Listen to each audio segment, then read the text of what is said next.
Улс орны хөгжил дэвшлийн түүчээ болсон Монгол улсын хувь нийлүүлсэн нийгэмлэг Улаанбаатар Төмөс замын 2011 онд хийж бүтээсэн ажил Монголын Төмөс замд анхудаа гэсэн тодтголоос дүүрэн байлаа. Тийм ч учраас 2011 он Төмөс замын 60 гаруй жилийн түүхэнд хамгийн тод үсгээр бичигдэн үлдэх юм. Хамгийн их ачаа, хамгийн олон зочигч тээвэрлсэн жил, хамгийн их бүтээн байгуулалт, хамгийн урт замын өргөтгөл шинжилгээний он, зүтгүүрийн болон вагон депогийн хөрөнгө оруулалтын их ажлууд зөвхөн энэ онтой л холбогдож байна. Төмөс замын хамгийн чухал зүйл бол суурь бүтцэн буюу зам. Замтай байж аж Төмөс замын хөгжил улс орны ирээдүйн тухай ярина. Тиймээс ч ачаа тээврийг саадгүй шуурхай нэвтрүүлэхийн тулд замын өргөтгөл шинжилгээний ажлыг хамгийн түрүүнд тэдэхлүүлжээ. Манай өртөөний зам их богинохон байсан учраас өмнө бид нар урт хүрэлтгүнтэй галтэргийг өөрийнхөө өртөөн дээр хүлээж авч чаддаг байсан. Б паркын зам ашиглалтанд орсноор 80 хүртэл угаантай урт хүрэлтгүнтэй галтэргүүдийг өртөөний зам дээр хүлээж авах хоёр тишин зөрүүлж явуулах ажиллагаа хийгддэг болсноор өнгөрсөн жилийн ажлаас 1-р сараас энэ оны 1-р сарын ажилтны хэмжээг судалж үзэхэд 350 орчим хувиар ажилт нэмэгдсэн байж байна. 2011 онд нийт 18.3 сая тонн ачаа тээвэрлсэн байна. Түүхэнд байгаагүй амжилт. Уулуурхайн үйлдвэрлэлийг дагаад ачаа эргэлт байнга өсч байгаа учраас Төмөс замын дагуух суурь бүтцийн нэг хэсэг болох цэхэлтийн цэгийн тоогч мөн нэмэгдүүлж байна. Үүний нэг болох чойр өртөөний зүтгүүр цэхэлтийн цэгийг шинээр барьсан байна.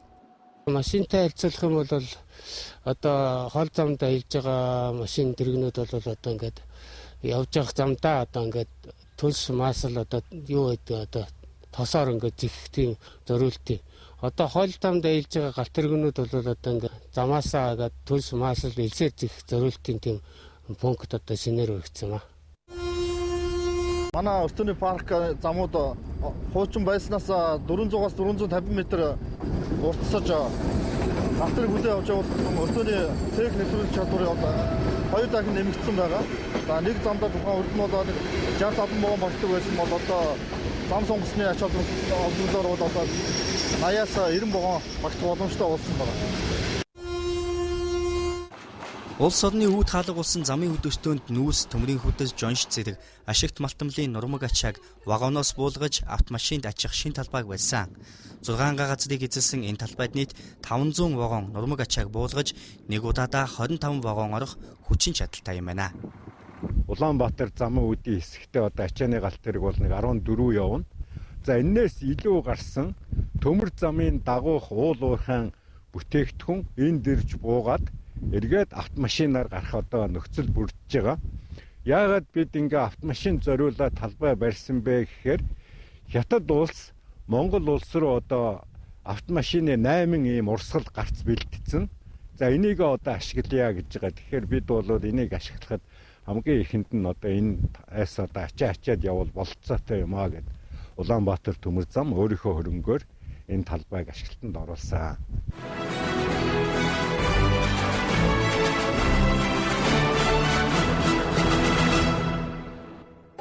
Замаа өргөтгөж, боловсруулах талбай байж нэвтрүүлэх чадлыг нэмсэн бол Төмөс замын дараагийн чухал бүтэц бол зүтгүүр юм. Хүнээр бол зүтгүүр зүрхэн л гэсэн үг. 2011 онд Монгол улсын засгийн газрын хэлэлцээрийн дагуу Төмөс зам 30 ширхэг 2Т116 УМ-серийн гол замын зүтгүүр, 7 ширхэг ТМ18D серийн сэлгээний зүтгүүрээр парка нэмэгдүүлжээ. Урд зүтгүүрүүдээ бодох нь композитсэн байгаа. Тэгээд юу гэдэг хүчин чадлын хувьд бол чадaltaй. Урд тэрнүүд бодох юм чадлын хувьд илүү. За тэгээд хамгаалах хэрэгсэл ихтэй. Зүтгүүр өөрийнхөө ямар нэгэн одоо зүтгүүрийн гэмтэлээс бол их хамгаалсан өөрийгөө тийм зүтгүүр байгаа. Хуучин ашиглагдсан 2М62 мэлц зэрэг Саншаан замын үүдийн хэсэгт 2300 тонн ачаад нэг явалтаараа татдаг байсан бол энэ зүтгүүр 4600 татж байгаа. Хоёр дахин илүү ачаа татж байгаа. Хүчин чадал өндөртэй зүтгүүр. Тэгээ ингэснээр бол мэдээж ачаа тээвэрт бол ерөөсөө үнж орохтой хөрөнгө оруулж байгаа. Украин улсын Луганскийн заводод үйлдвэрлэсэн ийм зүтгүүртэй болсноор ачаа тээвэрлэлтийн төлөвлөгөө 2010 оноос даруй 18.3%-аар давж биелэх нөхцөл бүрдсэн гэж тэд үзэж байна. Улаанбаатар Төмөр замд одоо нийт 37 дахь жилдээ ажиллаж байна. Намайг ажиллаж явах энэ үед бол одоо янз янзын зүтгүүрүүд яасан одоо энэ бол 7 дахь үеийн зүтгүүр шинжлэгдэж ирж байна. Ер нь бол Төмөр замд бол одоо олон төрлийн зүтгүүр сүүлийн үед орж ирж байгаа. Америк, Орос, Хятад одоо энэ зүтгүүрүүд бол сүүлийн үеийн зүтгүүрүүд хүчин чадал сайтай. Одоо тоног төхөөрөмжүүд нь одоо электронцсон орчин үеийн тэм зүтгүүрүүд орж ирж байгаа. Энэ дээр одоо манай залуучууд одоо ажиллаж байна да. Хүнд ачаа Чисчева зүтгүүрт дугуйн илэгдэл гэж байдаг байна. Бүр ямар зүгт яваагаас шалтгаалж дугуйн янз бүрээр илэгддэг юм байна. Зүтгүүр ингээд нэг талаараа яваад тахаар одоо дугуй нь илэгддэг. Ягаад гэвэл одоо Улаанбаатар төмөр замд Улаанбаатараас урагшаа чиглээд явах бол баруун талынхын дугуй нь илэгдээд зүүн хойшоо бол одоо зүүн талын дугуй нь илэгддэг. Ягаад гэвэл тахир тойрноос хамааралтай. Тэгэхээр энийг одоо эргүүлээд тавих юм бол эргүүлж энэ зүтгүүрээ эргүүлээд ингээд тэрийг хэмжилт хийгээд эргүүлээд байх юм бол зүтгүүр одоо үндсэндээ дугуйн илэгдэлд зардал багасдаг. Дугуй зорих явдал багасна. Дугуйн илэгдлийг багасгахын тулд зүтгүүрийг зам дээр нь эргүүлж тавих ёстой. Манайд ийм төхөөрөмж огт байгаагүй. Харин Улаанбаатар төмөс зам Монголд анхудаа зүтгүүр эргүүлэх төхөөрөмжийг өнгөрсөн онд ашиглалтад оруулаад байгаа юм аа. За энэ бол дэлхийн хөгжилтэй төмөр замуудад байдаг. За энэ маань үнэхээр энэ манай дутагдчихсэн одоо ийм тоног төхөөрөмж байгууламж юм байгаа. Өмнө нь бид чинь амгаланд Улаанбаатараас явуулаад за амгаланд тэргээ эргүүлдэг, гурвалжинд за ингээд хагас өдөр болдог. А энэ чинь одоо олон одоо зардлууд их гардаг байлаа да. За энд бол энэ төлөс тоос цаг хугацаа ажилчин одоо ингээд маршрут эзлэх за гэх мэтлэнгээр ерөөсө хагас өдөр ингэж одоо болж байдаг эргүүлж ирдэг байсан бол одоо 1 минут 55 секундэд энэ дэргийг бол эргүүлээд одоо гаргаа явах болцоотой болсон.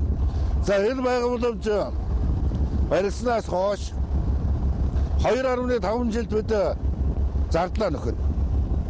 За ингэж яах юм бол энийг цаашдаа бол одоо замын үд Сүхбаатарт ийм байгууламж ер нь цаашдаа бол барьж байгуулах ийм одоо болцоотой одоо болж байгаа юм аа.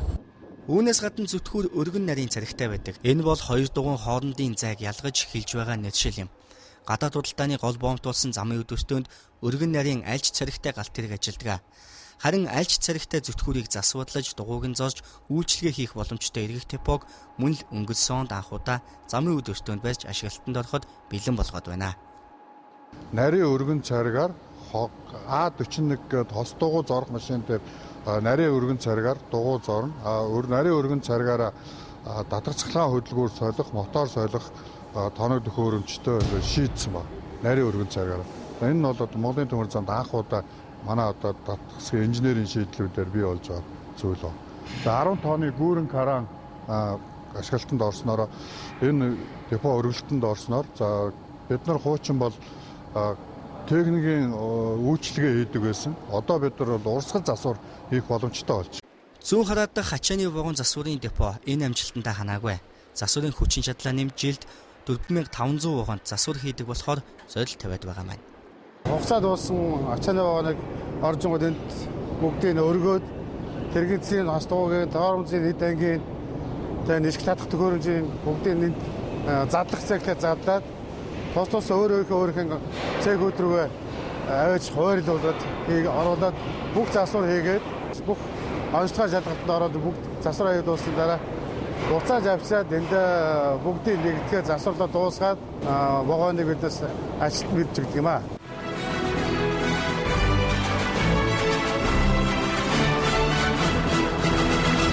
Эмнэлгийн үйлчилгээ нь өвчнийг онцлохоос эхэлдэг. Тиймээс ч онцлогооны орчин үеийн техник хэрэгсэл энэ эмнэлэгт хамгийн түрүүнд шаардлагатай байсан юм байна.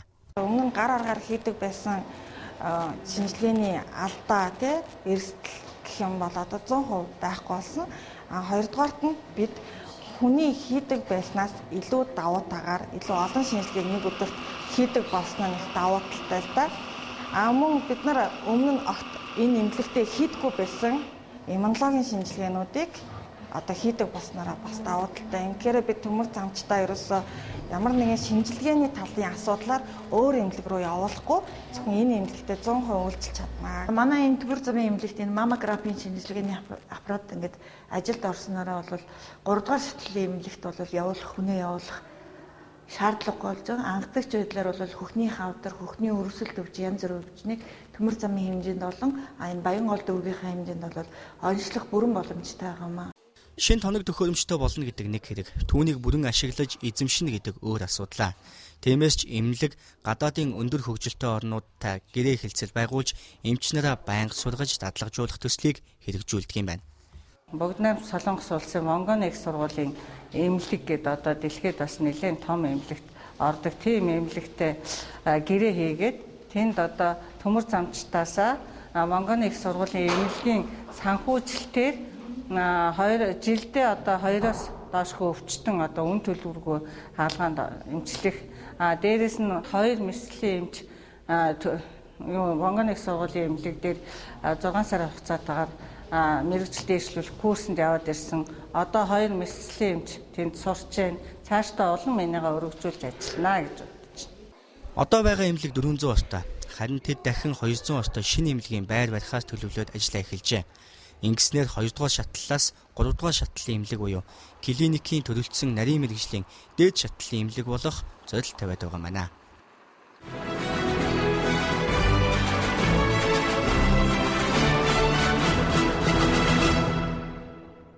Төмөр замын салбарт түүхэндээ анх удаа гэж хэлэх олон ажил олон бүтээн байгуулалтыг өнгөрсөн онд Улаанбаатар төмөр замынхан амжуулсныг таахадлаа. Үүнийг зарим олон улсын байгууллагуудад хүлээн зөвшөөрсөн. Английн Лондон хотноо байрладаг Оксфордын их сургуулийн үүсгэн байгуулсан Европын бизнес чуулган олон улсын байгууллага өнгөрсөн оны хүндэт диплом алтан цомоо Монголын Улаанбаатар төмөр замын хамт олонд гардуулж өгсөн юм а. Мөн замын дарга очир хүүг төмөр замын салбарын шилдэг менежерээр өргөмжилсөн. Улаанбаатар төмөр замын хамт олонны хөдөлмөр зүтгэл ийхүү дэлхийд үнэлэгдсэн юм а.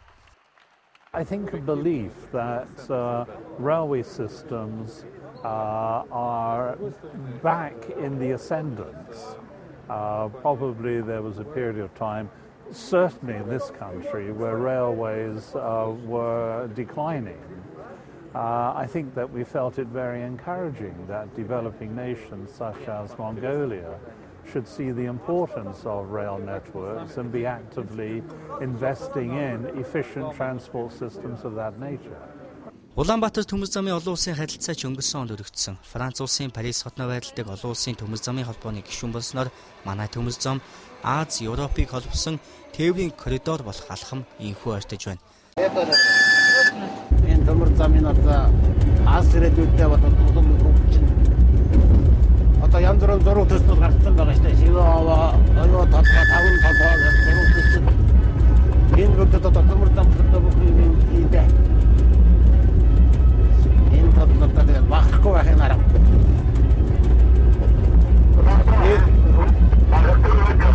Монгол хөлтэй нөгөө эмэгтэй хазартаа мөрөө хайрдаг гэдэг бид нөгөө дэлгэд хайрдаг шүү дээ. Тэгээд чигээр иймэрхүү доктор явуулж яг хоо төмөр замаас ажиллаад амьдрал авах юм байна дөө.